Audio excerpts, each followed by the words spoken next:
including West Virginia.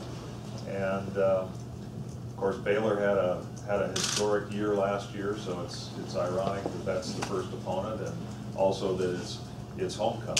And so I'm very excited to be here. Very excited to see a game in the stadium, and very excited to see your football team play. I think you've already distinguished themselves as a force to be reckoned with, and clearly you've got one of the premier athletes in all of college football in Geno Smith, and I expect that we'll have a terrific football game tomorrow. So with that, let me open it up for your questions. A media group with no questions. Are you eager to see what the atmosphere is like? I know at times West Virginia's had a reputation being fairly rowdy. Curious if it's traveled to Dallas and your ears, and you're looking forward to seeing what it's like here tomorrow. Well, I love college football. I love college football game days, and I like seeing new venues and all stadiums are the same. They look a lot better full than they do when they're empty, even if they look good empty. And so this place has a reputation for being a very difficult place to play, and I'm sure that fact is not lost on Baylor. And it's hard to play a good team in a difficult place to play. And so yes, I'm looking forward to seeing it, experiencing it. And I'm looking forward to watching a good football game.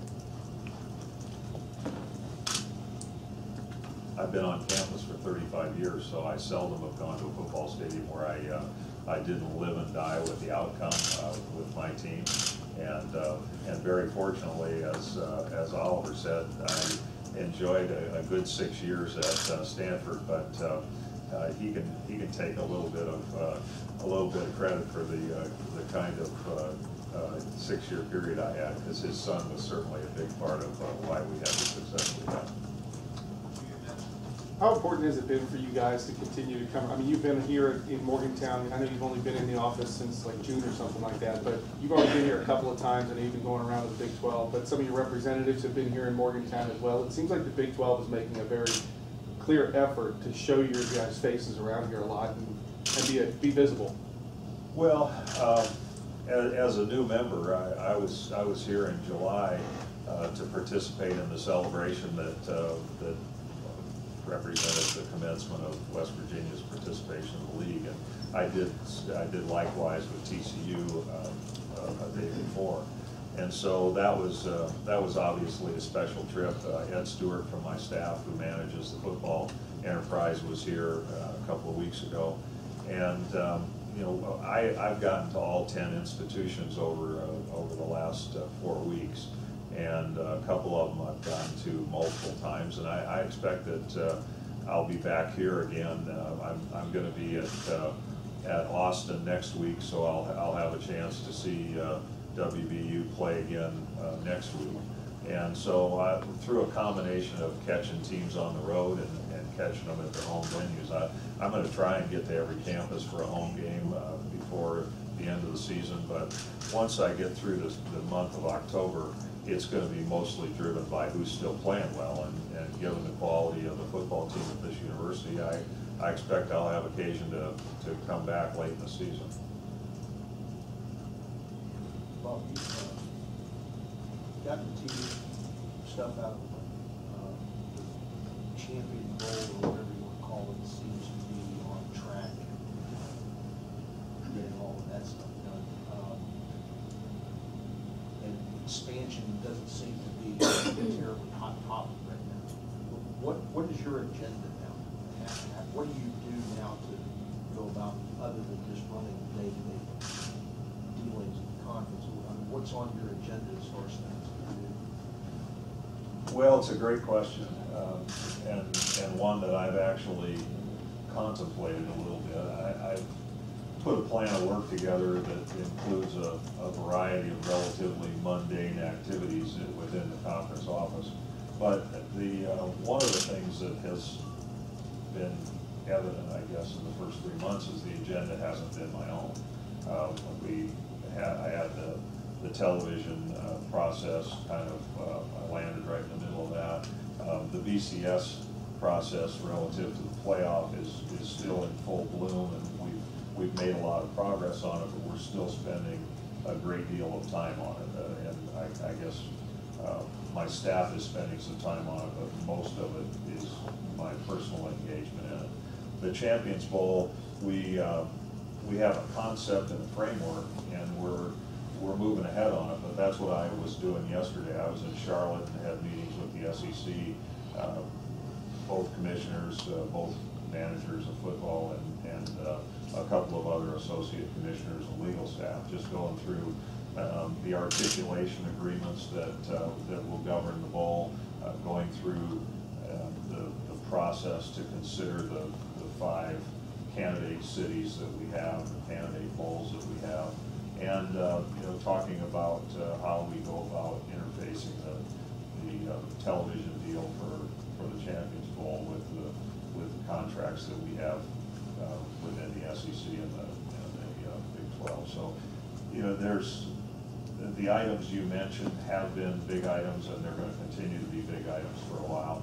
The TV contract, while the grant of rights is finished and the 2 contracts with Fox and ESPN are signed and executed, there are hundreds of details about activation that we still are working on, and until we settle in on those, there are a lot of decisions to be made.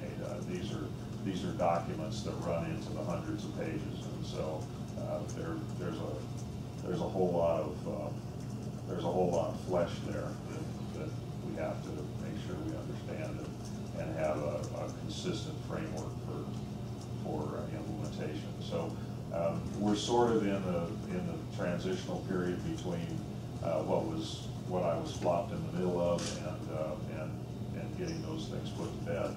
Beyond that, we're spending a lot of time thinking about branding for the conference, how we go about articulating and proliferating the messages and visions of the conference.